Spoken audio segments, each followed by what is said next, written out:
Alors, bonjour à toutes et à tous, c'est Zetrax 524, votre professeur préféré de l'Université Paris 24, encore présent aujourd'hui pour vous enseigner les bases, si ce n'est les avancées même de Microsoft Word parfois. Et aujourd'hui, donc, nous nous retrouvons dans un tutoriel un petit peu plus simple que les autres, puisqu'il va s'agir du saut de page. Alors, qu'est-ce qu'un saut de page ? Eh bien, ça, je pense que vous le connaissez tous déjà un petit peu, puisque vous le faites sûrement inconsciemment.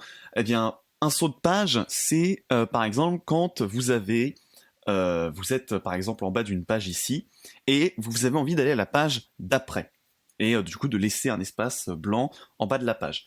Généralement, ce que vous allez faire par défaut, si vous ne connaissez pas ce que je vais vous présenter, c'est que vous allez appuyer sur Entrée jusqu'à atteindre la page d'après. Vous allez me dire, bah, c'est comme ça qu'on saute une page, ou comme ça qu'on peut sauter une page, c'est une méthode comme une autre, mais je vais vous répondre que non, ce n'est pas une bonne méthode. Pourquoi ? Parce que lorsque vous faites ça, en fait, vous allez insérer des lignes vides. Et on ne veut pas une ligne vide, parce que, mentalement, ce que l'on veut, nous, c'est ici, vous voyez, qu'il n'y ait rien. Or ici, il y a, du coup, une zone vide. Et en termes de constitution de document, ça c'est pas bien. C'est pas bien, il ne faut pas faire ça.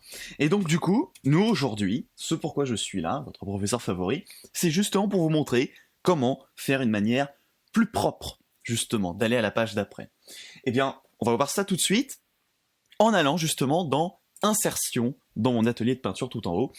Et donc voilà, qu'est-ce que l'on va faire ici ? Eh bien, vous voyez que tout en haut à gauche, nous avons 3 options, et aujourd'hui nous allons nous intéresser à 2 de celles-ci, qui est la page vierge et le saut de page. Pour sauter une page, vous allez aller du coup à la fin de la page que vous souhaitez, donc à la fin du texte que vous avez là, et assurez-vous qu'il vous reste bien évidemment un espace blanc, et vous allez cliquer sur saut de page. Et là, vous voyez, bam, on passe à la page suivante.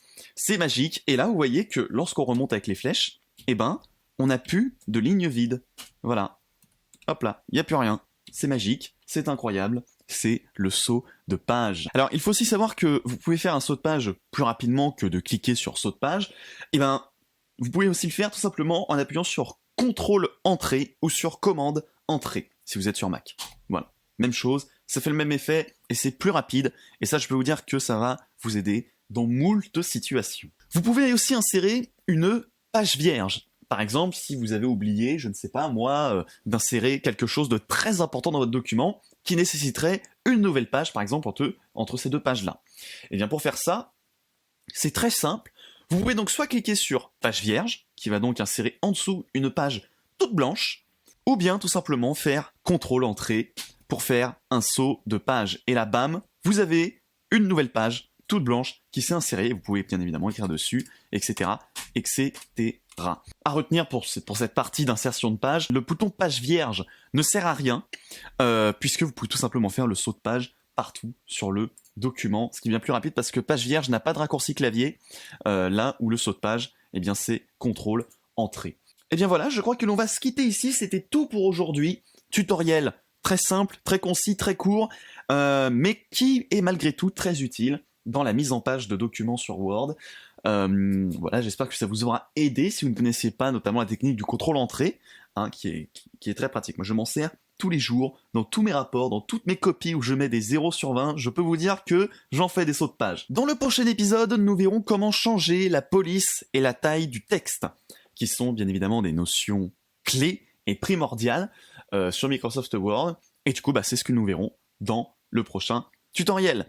Sur ce, je vous souhaite à tous, eh bien, une très bonne après-midi, ou une très bonne matinée, une très bonne soirée, ou une très bonne nuit, et je vous donne rendez-vous dans un prochain tutoriel. N'oubliez pas de vous abonner, de mettre la clochette, la fée clochette, et à bientôt. Au revoir, j'ai mon facteur qui vient de sonner.